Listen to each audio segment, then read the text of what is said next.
السلام عليكم ورحمة الله. بسم الله والصلاة والسلام على رسول الله وعلى آله وصحبه ومن والاه.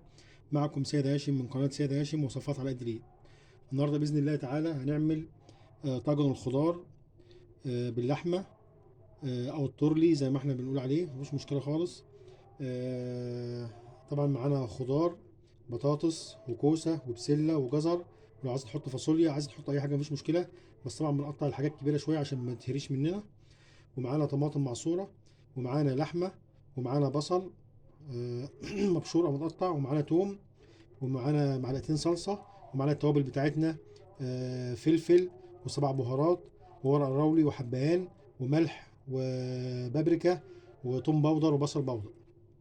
المكونات مرة تانية: معانا شوربة خضار متقطعة، ومعانا عصير طماطم، ومعانا معلقتين صلصة، ومعانا لحمة وبصل وتوم، ومعانا التوابل بتاعتنا فلفل والسبع بهارات وورق راولي وحبهان وملح وبابريكا وتوم باودر وبصل باودر. طبعا احنا ممكن نعملها من غير لحمة خالص، مفيش مشكلة خالص، عادي جدا. بس طبعا لو نعمل لحمة نقطعها قطع صغيرة عشان تستوي بسرعة. أول حاجة هنعملها في طاسة على النار أو حلة، هننزل باللحمة بتاعتنا.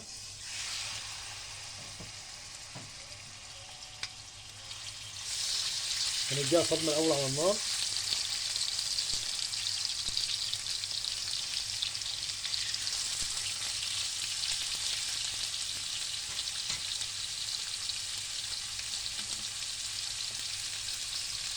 هننزل معاها الورق الراولي والحبهان.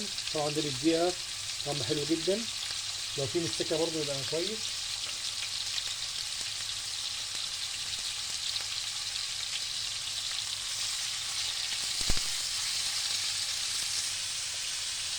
تاخد صدمة معانا كده، وننزل بالفلفل وسبع بهارات بس، نقلب.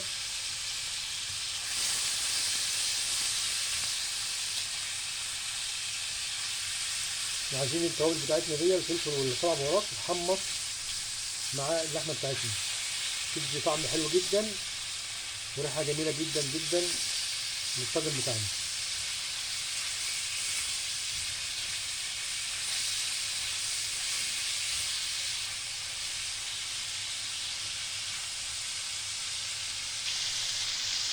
نحس بقى كده ان اللحمة اتحمرت معانا، ننزل بالثوم.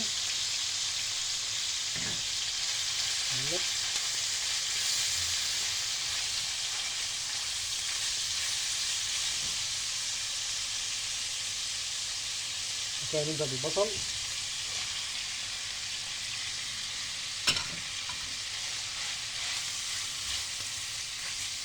لو حضراتكم عايزينها مشطشطه ممكن تحطوا فلفل اخضر حراق.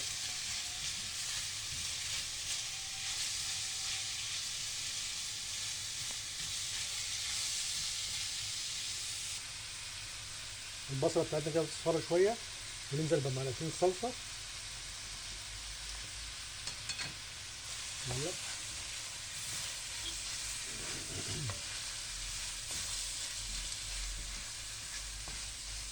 بعد كده ننزل بالطماطم بتاعتنا.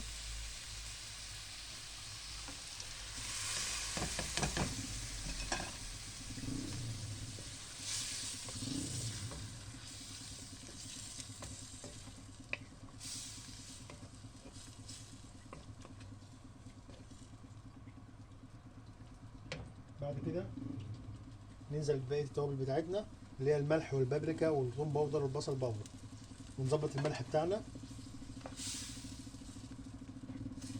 نغطي عليها ونسيبها لحد ايه ما تتسبك معانا، وتبدأ اللحمة تستوي معانا. وطبعا لو اللحمة ما استوتش كده ممكن نزود مية، مفيش مشكلة خالص، بس بعد ما تتسبك منه. وزي ما احنا شايفين كده التسبيكة بتاعتنا بقت كويسة اهي، وعشان الزيت من فوق الوش، واللحمة بتاعتنا استوت. هننزل بقى بشوربة بالخضار بتاعنا،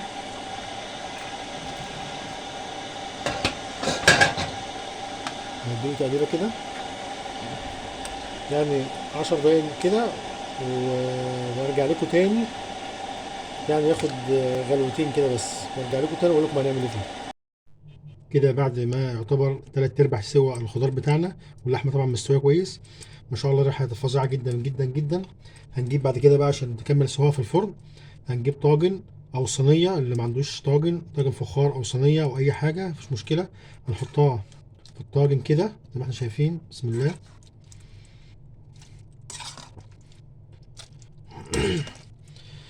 الله اللهم صل على النبي. بسم الله. ريحتها فظيعة، جربوها، فظيعة فظيعة فظيعة ان شاء الله. ريحتها حلوة جدا والله، طعمها تحفة.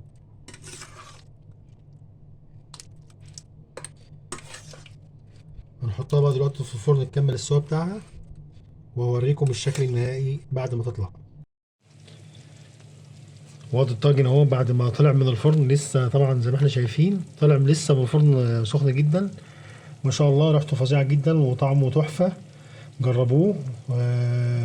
وطبعا ممكن نحط بدل اللحمه اللي هي القطعه دي، ممكن نحط لحمه مفرومه برضه، يبقى طعمه كويس وحلو. لو عجبكم الفيديو ما تنسوش تشتركوا في القناه، وتفعلوا زر الجرس على الكل، واي حد عايز اي حاجه يقول لي وانا اعملها له من عينيا الاتنين، ويكتب لي في